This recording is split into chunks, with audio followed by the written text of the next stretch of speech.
Hi, everybody. This is Jimmy DeYoung with Prophecy Today video. Our focus this week is going to be on the recent celebration of Israel's 62nd birthday.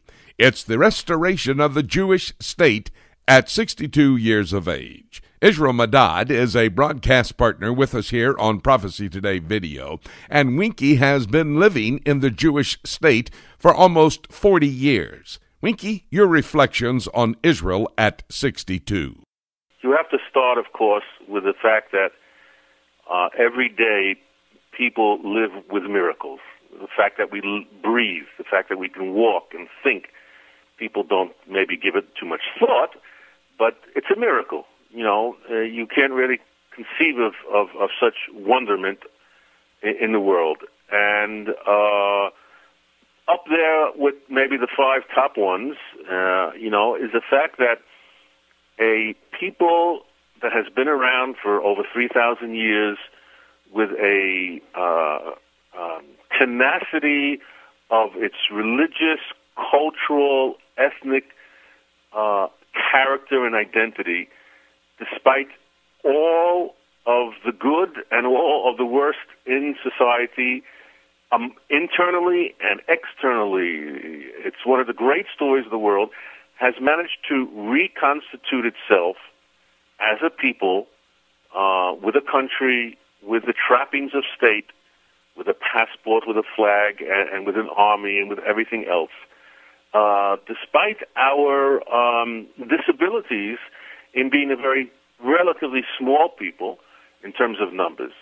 And so when I reflect on that, as a person who's now been here almost 40 years, I have to say that I thank God that I am in some small way a part of this, and with all the friends and allies around, you cannot think of a greater intervention of God's will and plan in this reality, whether or not you are religious, or perhaps you're less observant in any religion that you belong to.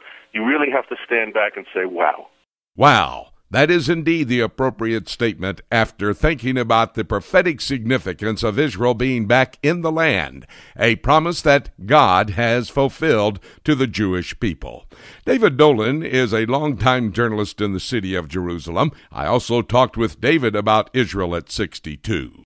Well, Jimmy, if you count back 62 years, you come, of course, to 1948, and that was only 3 years after the end of World War II and after the end of the worst mass slaughter of the Jewish people in history, and really probably one of the worst of any particular people group in history, 6 million plus, 1 million of those children. So when you think of that as the background, to then have a state declared in May of 1948, and of course that was in the midst of warfare that had begun the previous November when the UN had voted to partition the Holy Land into a Jewish state and an Arab state, and the Arabs immediately went to war against the pre-state Jewish community.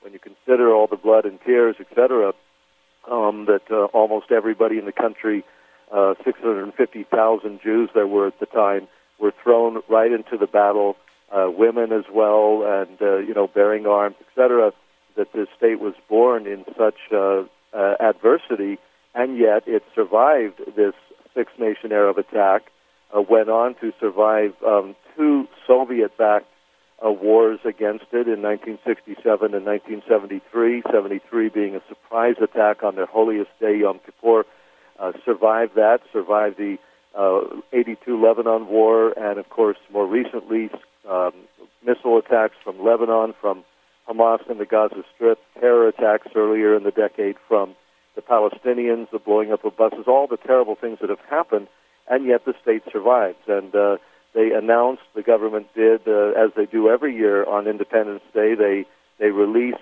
statistics for the previous year, how many were born and how many died, etc., and the Jewish population is now about 6.3 million.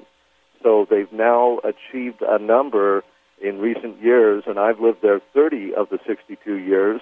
And when I moved there, Jimmy, there were just over 3 million Jews living in Israel, so that they've now achieved a number that is greater or around equal to those that perished in the Holocaust is a real emotional red line for the Jewish people, a real emotional point of sort of saying, we're back, we survived all these wars, we survived the Holocaust, many died, but as a race, as a people, we survived, and here we are in Jerusalem, here we are in Tel Aviv, and the other places. And so, yes, it's an independence celebration like I think you won't see in any other country on earth.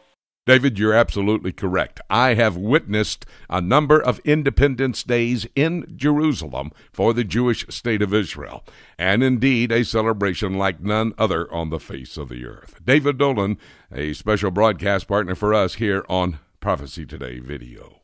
Well, let's think about this just for a few moments, if you will, the celebration of Israel's 62nd birthday. You know, it is evidence of Bible prophecy being fulfilled.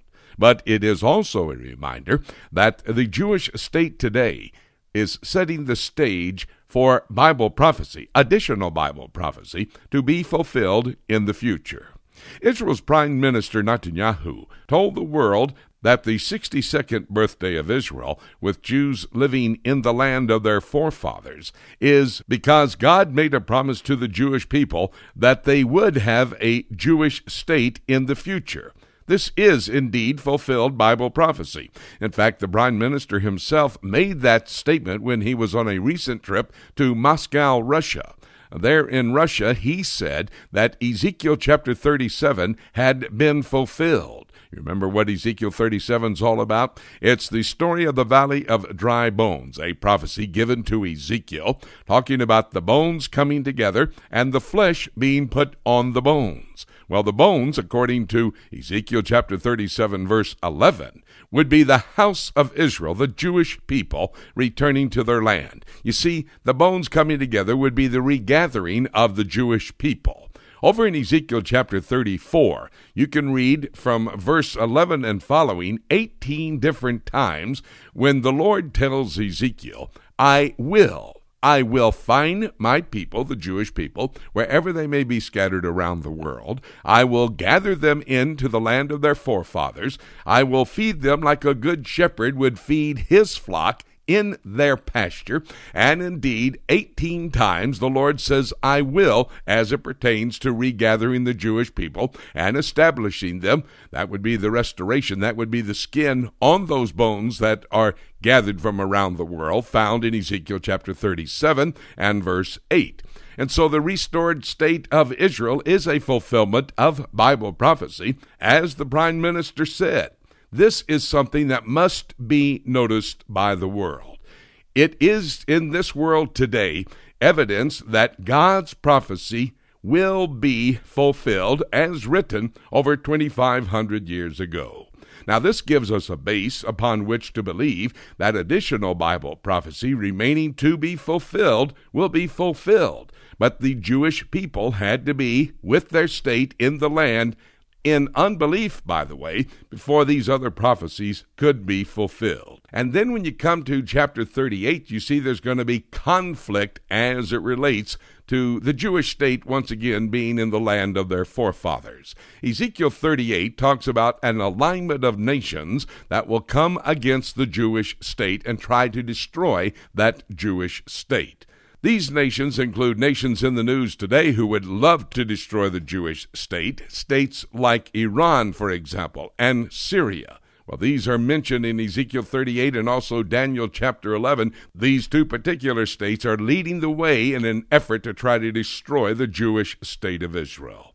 All of these prophecies will be fulfilled when the Jews are back in the land. You must remember, for almost 2,000 years, the Jews were scattered around the world. But about 100 years ago, the Lord started to bring the Jews back into the land. He put into the heart of the Jewish people, this is the place to go. And by the way, he even used a world war, World War II, with the Holocaust and the killing of 6 million Jews to encourage them to go back into their homeland.